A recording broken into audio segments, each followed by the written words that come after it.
Hey guys, it's David from theunlocker.com. Today we're going to do a quick review of the Sony Xperia X10 Mini.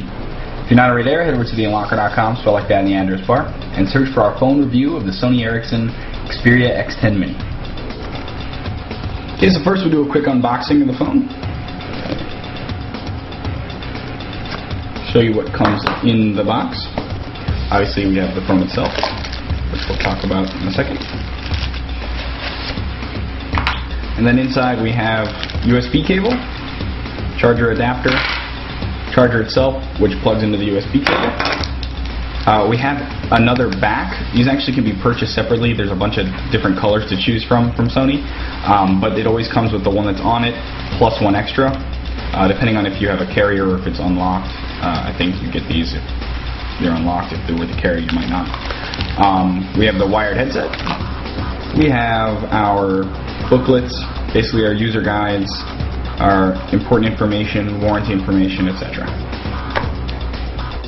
Okay, quickly we'll go over the hardware of this device. First thing you're going to notice is how tiny it is. I mean, it's really small. It's about the size of this little droid figure. Now, personally, I think that will sell the phone on its own. This is not going to be competing with the Nexus 1, a Droid, any of those kind of phones, simply because of its form factor. It's just really tiny. You know, it just goes to show that not everybody needs a giant screen and, you know, all that type of stuff.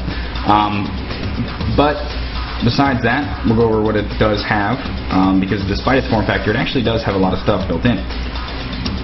We do have, obviously, volume rockers, a camera button here on the side. On the front, you only have 3 buttons. This is menu, home, and back. The only thing missing from Android normally is the search. They actually have a search widget on the home screen, just like normal Android does. They kind of use that to replace the button itself. Oddly enough, we have a 5-megapixel camera on the back with an LED flash. It records at 30 frames per second in VGA resolution. The screen itself is tiny.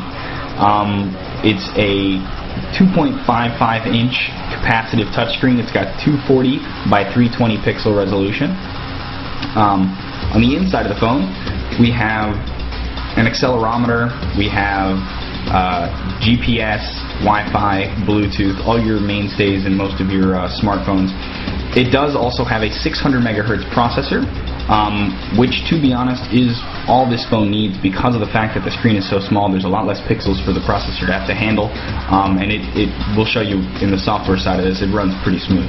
Other than that, for RAM, we have 256 megabytes of RAM. Okay, another thing of note, you'll notice on the spec sheet, actually, it has 2 different frequency sets for 3G. We have 900, 2100, which is European frequencies, and then we have another one that says 850, 1900, 2100. Those, when they're separated like that, it represents that there's actually 2 different versions of this phone. So to keep in mind when you're actually going to purchase this phone, if you're going to use it on AT&T or Rogers here in the States and you want AT&T 3G, you need the 850, 1900, 2100 megahertz version. It might be called the North American version, the US 3G version. Just keep that in mind when you're looking to purchase. You want to ask the vendor which version it is that they have and if they have that version.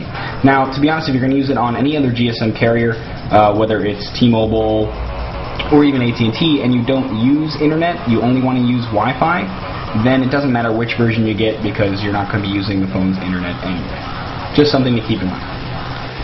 Now, this is an Android device running Timescape, which is Sony's custom user interface for Android. If you want to learn more about that, I'm not going to go into it here because you're probably familiar with it already, but if you aren't, we do have videos going through an overview of the different Android features. This one is running Android 1.6, so you can check out the video for that. It'll show you all that. And then we also have a Timescape video showing you how Timescape works. And then I'll give you a quick overview of how Android works and the majority of the features in this phone. I'm going to go over real quick over some of the things that aren't normal to Android. And because of the tiny screen, they've kind of compiled everything to try to fit on it, as opposed to your normal Android that has its movable widgets on the desktop. This one doesn't. You'll notice you can't move anything. You kind of can just swipe through, and it has 4 screens, one for the time and date, one for the search. This one shows Timescape with your little tiles, I guess they're called, swiping up and down. User support, and that's it. Now you can actually change these widgets here, but again, you can't move them around. So you would click the menu button, arrange widgets, and now you can swipe and you can delete them.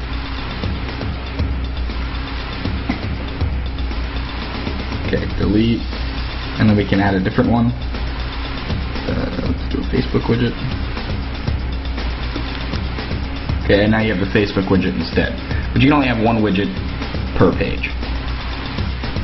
Now you do still have your little app drawer that you can pull up and pull down.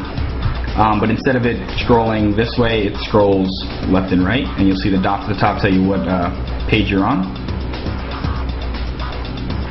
So, but you will notice, first thing is that it does actually have the market, so you can use other Android apps. The one thing though is that because of the small screen size, there are some apps that aren't compatible with such a small screen. A lot of them are, but there are some that aren't. So that is something you got to think about when using apps. Also here on the top we have 4 buttons here. We have our dial pad, our contacts, music, and the speaker sounds pretty good. It's pretty loud for such a small device.